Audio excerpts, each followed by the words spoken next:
Good evening. I am in a store parking lot and I wanted to just talk about something that I just had on my mind, and I'm able to get it off because I don't have like four kids yelling mommy behind me in the car. So I figured might as well do it now instead of waiting till later. And, I have it on my mind now about homeschooling and my why of homeschooling. I usually, when people find out that I'm homeschooling, um, especially homeschooling four children at like four different well, not four different ages, because I have twin girls who are the same age, of course, but they're all on pretty different levels of learning. When I tell people that, they're like, what? Usually I don't really offer the information unless people ask me where my kids go to school or anything like that. But either people look in disbelief or they look in awe at me. So I always find that I am in the position to explain myself and why I do what I do.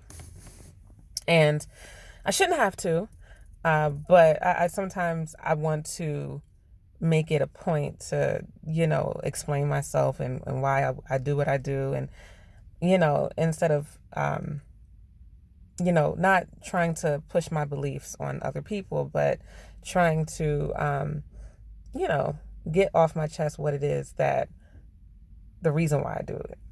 So, why I homeschool, because I love teaching.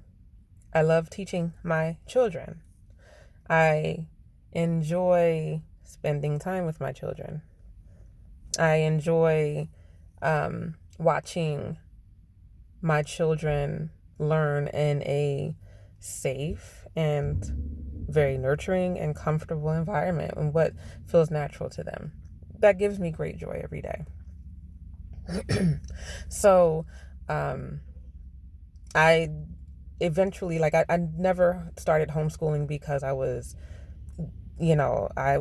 disgusted with the school system, or I feel like I don't trust the school system. I feel like I don't, um, I feel like the school system isn't good for my kids or anything like that. I decided to homeschool because I just love teaching my kids. And I'm not a homeschool parent that believes that homeschool is the only way that children can actually learn. No, for me and my family, for me and my household, that's what we love to do.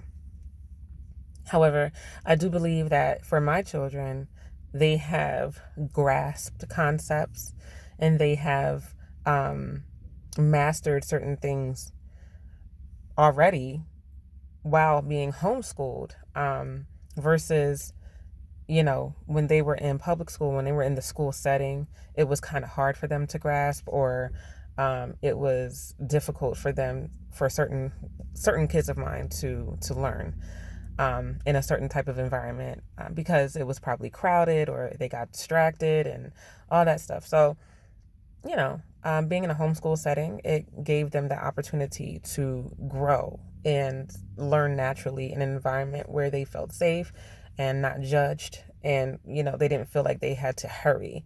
They could actually move along in their own pace. Um, One of the mantras that I have my children say on a regular basis in our homeschool is, I am safe, I am loved, I learn at my own pace, I am strong. I have them say that because it's true. They do learn at their own pace, and they do. It is important for them to understand that, whatever pace you learn at, and wherever you are, and whatever in your learning, and whichever learning style that you have, it's okay. It's okay to be yourself. You're not going to be judged. You're not going to be tested. You're not going to be taught to the test, and all that kind of stuff. You don't have to rush in your learning. You are able to take the day and actually focus on what you love to do, and you can actually apply your focus of what you love to do into your learning, whether you're learning language arts and whether you're learning math, science, whatever it is.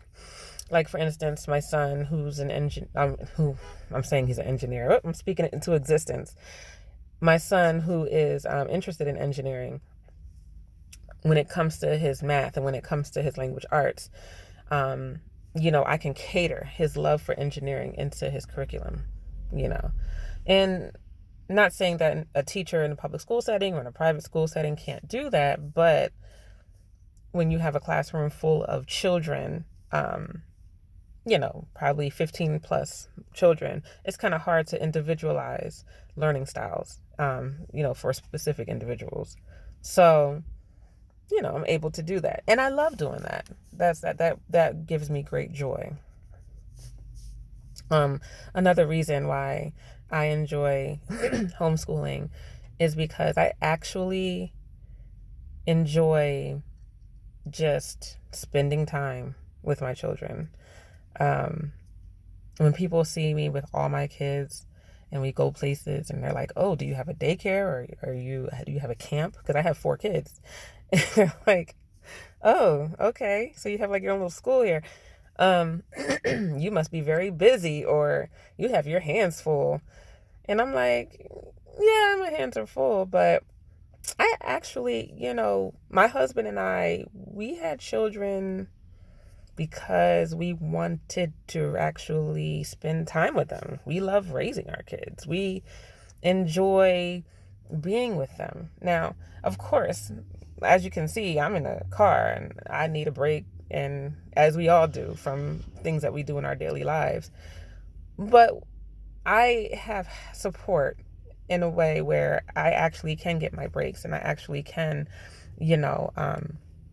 I can breathe and do something else besides, be with my children, and I can get somebody to watch them for a little bit. And so I'm like, okay, well, let me go get a breather and I can come back and be revamped and refreshed. And I love spending time with my kids. It's just something that, I always loved. I loved, even when I had my first son, I was a stay-at-home mom. 10 years ago, I was a stay-at-home mom. I was in school. And I would, get, people would say weird things like I couldn't do it. I couldn't be at home with my kids all day, or I couldn't do this, I couldn't do that. And even though I'm not against moms who want to go out there and work and none of that, that's cool. But I never could understand when someone said, I can't. I don't see how you could sit there and do that. That, to me, I used to feel bad about that. I used to feel that would make me feel like I was doing something wrong. That would make me feel like I was at fault for actually enjoying the time spent with my child as a stay-at-home mom. Like, what's wrong with me that I love staying at home with my kid? Like, nobody else likes this. Like, maybe something's wrong with me. So maybe being a stay-at-home mom is not, what I'm supposed to be doing. Man, bump that. I love staying at home with my kids. I enjoy it. It's something that is really liberating for me. And on top of that, while staying home, I also make sure that I focus on the gifts and dreams and the purpose that I also have when it comes to my business and when it comes to my career as well. So I'm, I can multitask, clearly,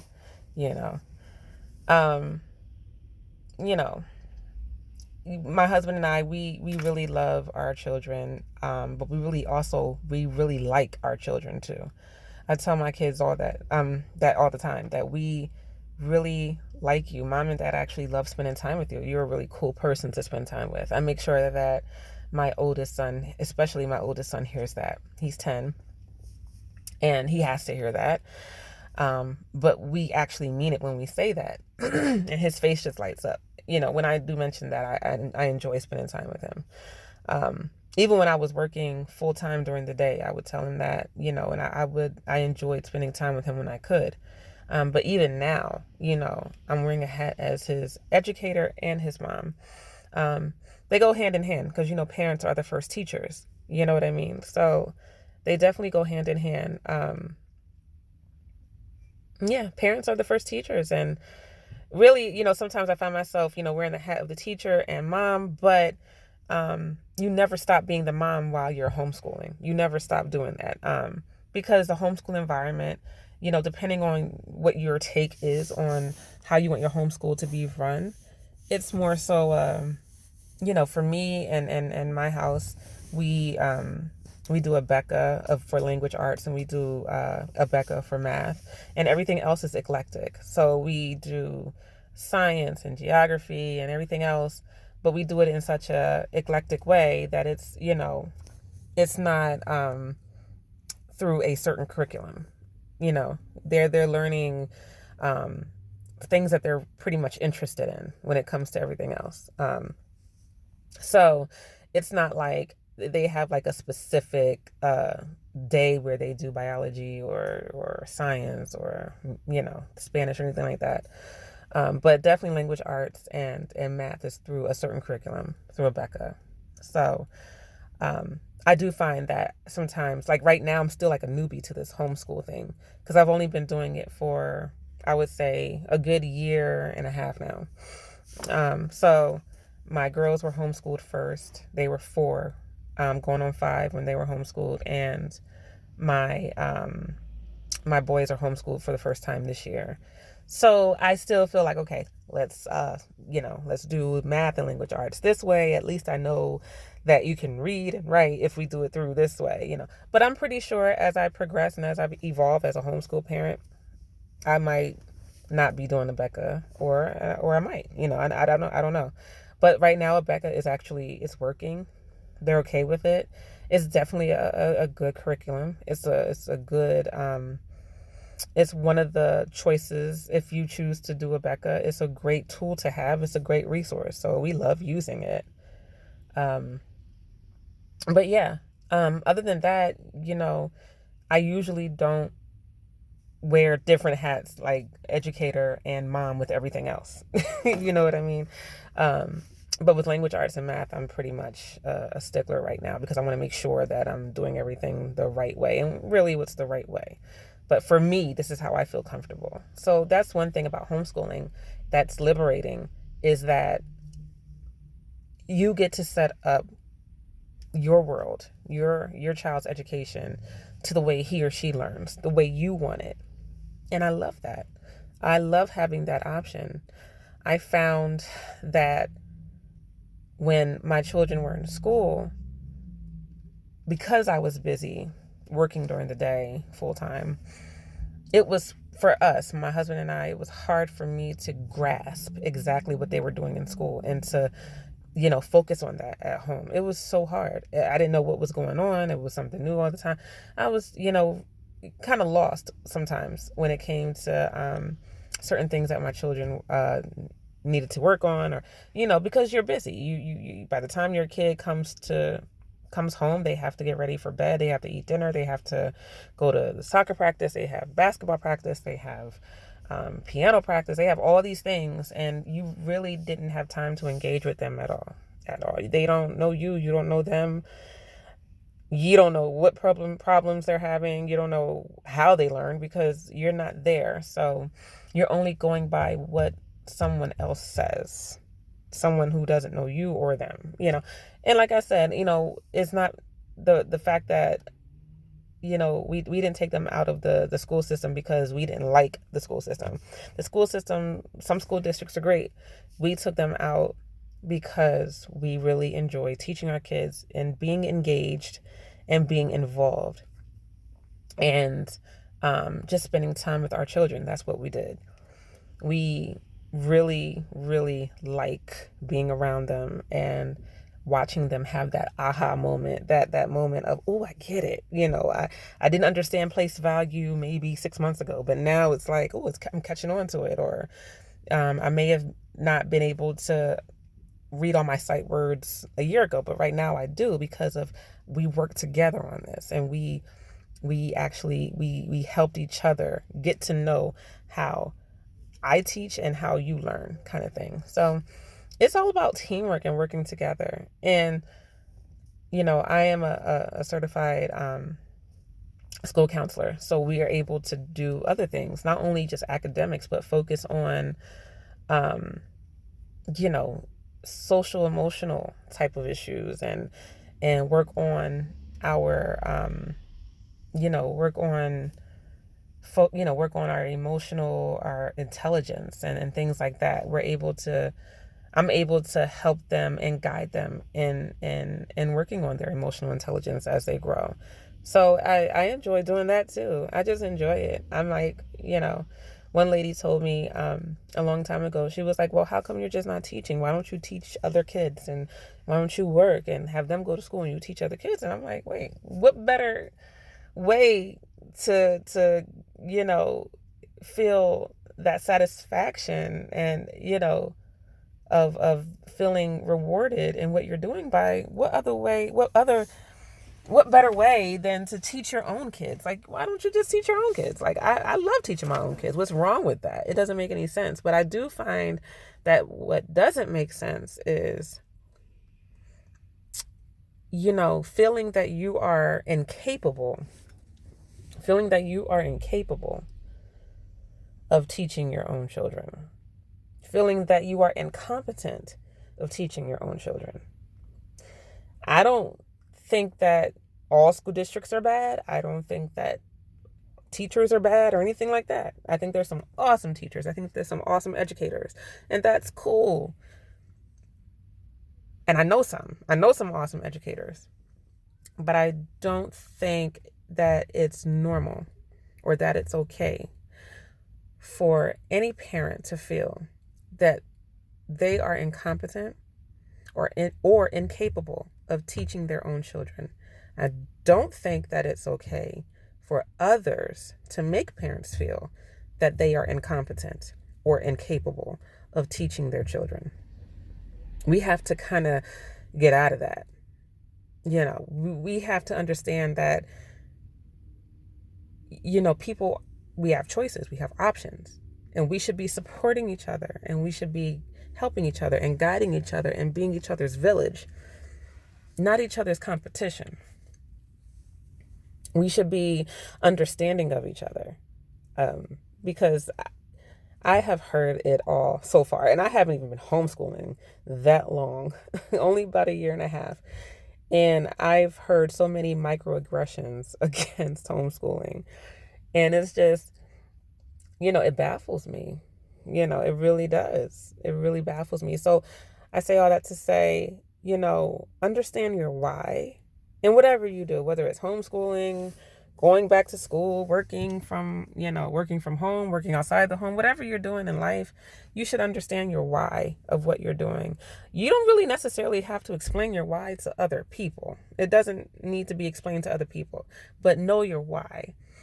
And I've just come to the point of, I just got to the point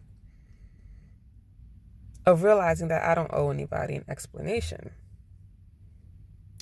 But I do owe myself the explanation and understanding of myself, of why I'm doing what I'm doing, knowing my why. And is my why aligned with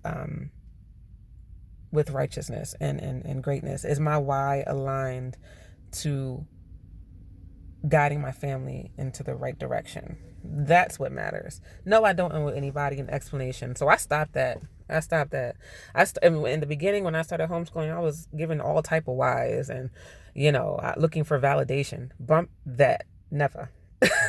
I don't need it now. I know my why. And if anybody doesn't care for my why, doesn't like my why, you know where you can take my why. You can put it, my why, up who. Up where where it can go. So no, I think it's important to understand your why, to understand why you're doing what you're doing, especially for us homeschoolers. Any homeschoolers out there, anybody thinking about homeschooling, anybody wanting to homeschool, any potential homeschoolers, anybody who's a grandparent of a homeschooler and all that kind of stuff. Be supportive. Understand your why. Help. Guide. But the negative thinking, throw it out the window. You should not feel incapable or incompetent of teaching your own child. You are your child's first teacher. You are your child's parent. That means most of what they learn is going to come from you anyway. At the end of the day, most of what they learn is going to come from you. So you are more than capable. You are more than ready to teach your children, to teach your high schooler, to teach your 3-year-old, to teach your 15-year-old, your 10-year-old. You are more than capable, and you are more than ready. So that's all I wanted to say as I sit in this parking lot of the store, actually feeling cool and good enough not to go home yet. But no, I'm getting a good little break right now. So, but no, I really, would like for you to feel very competent and capable. And I just wanted to throw that message out there. So if you're thinking about homeschooling, do it. Understand your why, pray on it, whatever you have to do, meditate on it. Make sure your why is and make sure you're in a good place, but you should never be made to feel incompetent or incapable of teaching your child or your children. Never let anybody make you feel that way. You have so many options today. You don't have to keep your children in school in a system. You don't have to. And it's okay if you want to, but you don't have to. Know that there's options out here for you. Know that you're the CEO of your life, and you can manage it how you want to. You have options, and your children have options as well. So with that being said, have a good night and love you.